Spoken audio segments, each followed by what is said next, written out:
What's going on, guys? Welcome back to the after credits scene. We're breaking down episode 3 of Ms. Marvel.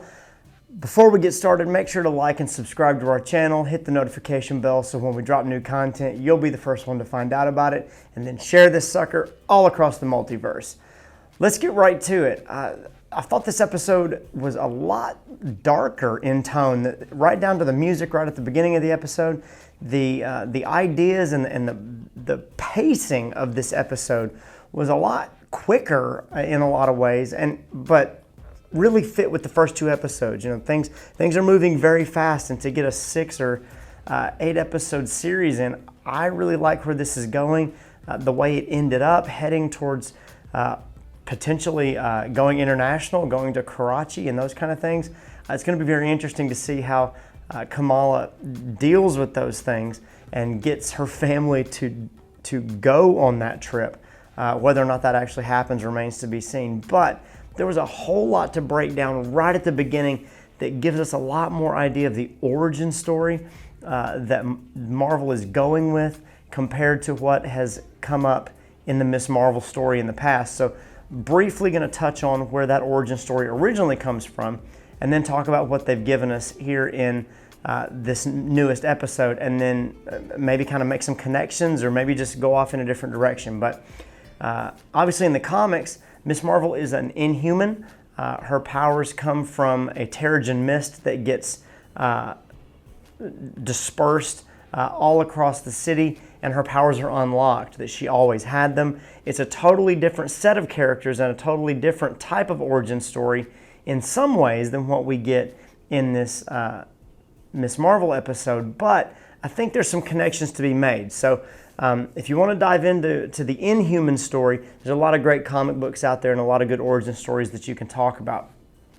However, what they started us off with here in this episode, and I loved the throwback immediately to 1942 and British-occupied India and the conversations with Kamala's great-grandmother and these other characters who we find out later are exiled jinn from another dimension who are trying to get home.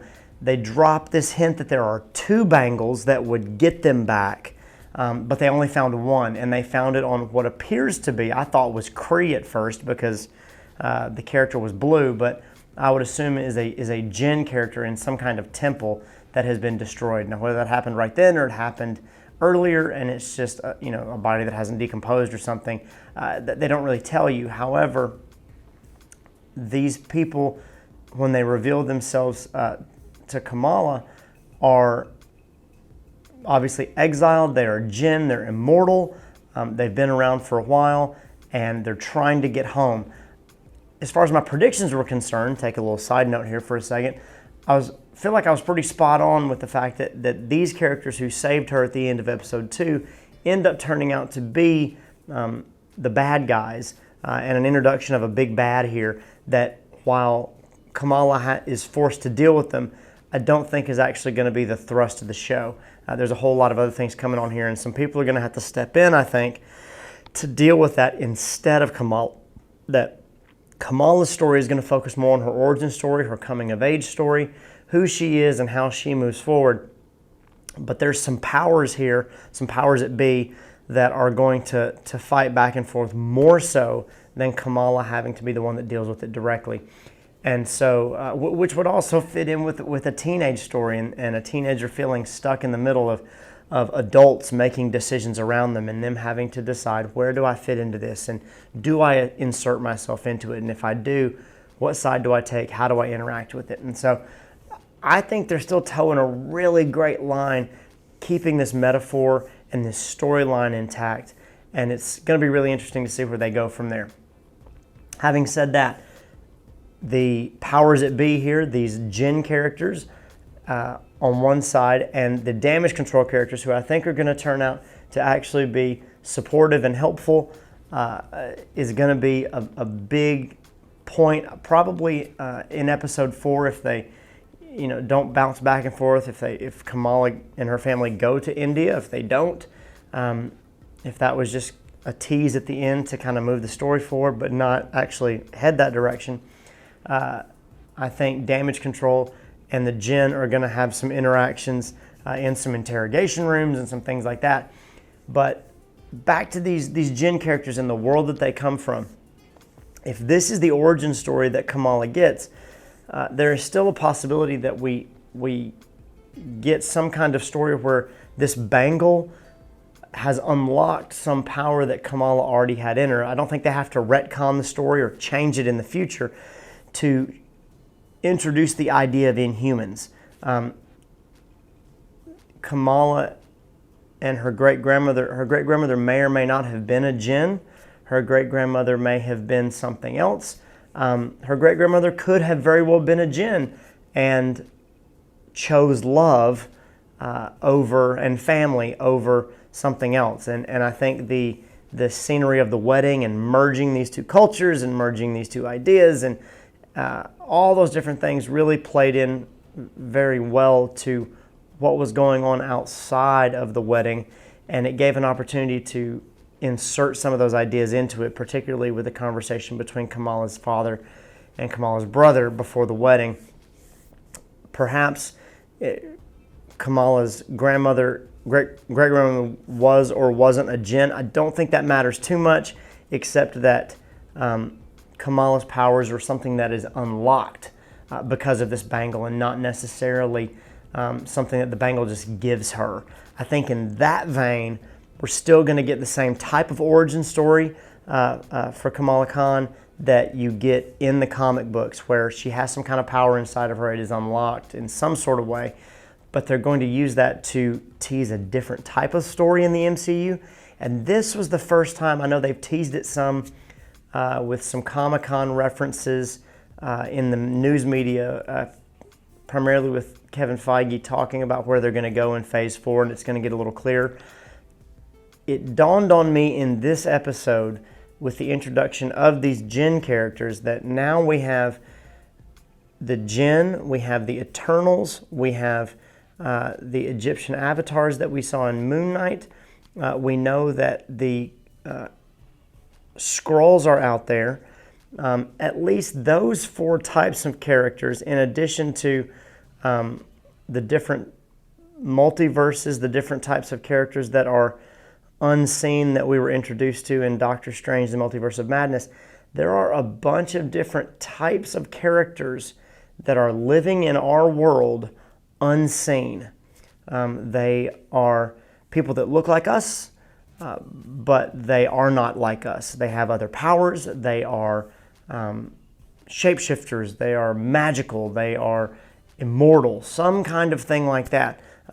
Shang-Chi deals with the same types of things. Anybody associated with the Ten Rings, people from Ta Lo. It appears that they are setting up all these different factions for Secret Wars. That would be my guess. They've teased it in a lot of different ways, but I know there's going to be a TV show centered around Secret Wars, but I wonder if the TV show is just a tease of bringing all these things together and saying, hey, we need to deal with this, and then there's going to be a movie later on that's an Avengers type title or something like that. But this whole unseen world or unseen worlds, which would include multiverse dimensions, so on and so on, is something that I think maybe this is what we're getting moving forward, and they're going to set up a lot of those things, and then they're going to move into the time realm and start dealing with Kang in addition to all these other things.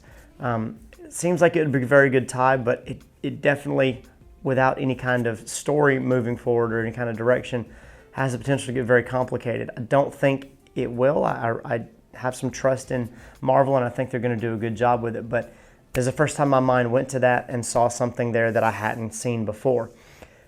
Beyond that story with the Jinn and Kamala's powers and setting up this struggle with these different characters and them trying to get back and create some interdimensional portal, I think that blends really well with the types of powers that she has, the crystalline structures that come with her powers when it comes to that type of travel, interdimensional travel, multiversal travel. And so in that regard, I think that they've Marvel in particular has set up that type of structure as how you're going to know there's something with interdimensional or cosmic travel going on. After that, the rest of the story is pretty straightforward when it comes to Kamala dealing with her sisters, Kamala dealing with her parents, the wedding, the Pakistani culture, and coming in blind with those things. I loved that part of the story. I loved getting to see that. I thought it blended really well with the things that were going on, and I can't wait to see more of that. I don't think it was risky at all. I just thought it was fresh. It was a breath of fresh air to get these new stories and these new interactions, and right down to the dance scene at the wedding, and blending these different cultures, and then of course Bruno and Kamala dancing around was so much fun and a lot of fun to see. And so I like the direction that they're going. I can't wait to see more of it. But they gave you a lot of backstory and a lot of lore when it comes to the MCU, and I think we're going to get a lot more of that moving forward. So tell us what you guys think. Check it out. The comments, tell us what you think there. Give us your theories. Like and subscribe as always, and check out some of our other content over here. We got plenty of things for you to sink your teeth into, and as always, when the next one drops, we'll catch you right back here. Later, guys.